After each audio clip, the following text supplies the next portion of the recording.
Hi, my name is Daniel Fettner and I am a co-founder of Instrument Capital.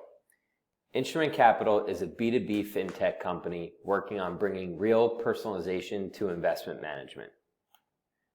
Today, in the wealth management industry, there are three factors that serve as inputs that determine what the asset allocation of a consumer's portfolio looks like.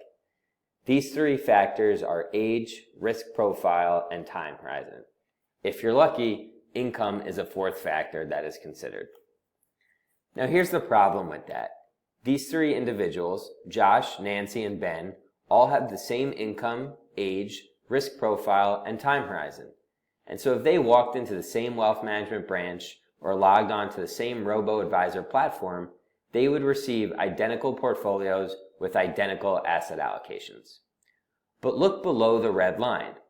All work at different companies, which expose their human capital to different industries, and all own homes in different cities, and therefore their real estate exposes them to different sectors.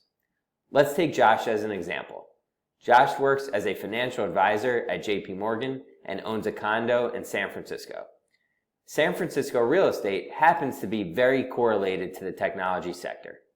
So if Josh wants to be properly diversified at the balance sheet level, he does not need a full allocation to tech in his liquid portfolio. Same goes with his job. As a financial advisor at JP Morgan, Josh's job security and compensation is already exposed to the performance of financials.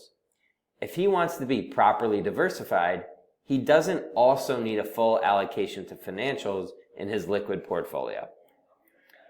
After interviewing over 30 banks and 75 wealth managers, here's what we learned. Everyone agreed that in an ideal world, every single factor about a consumer's balance sheet would be considered.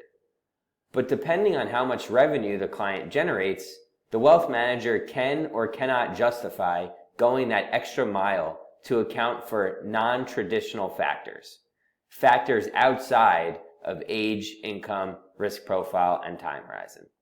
So our mission is to systemize the processes of accounting for non-traditional factors, and thereby democratizing a level of portfolio personalization that historically has only been offered to large clients who can generate enough revenue for financial advisors to truly personalize a portfolio.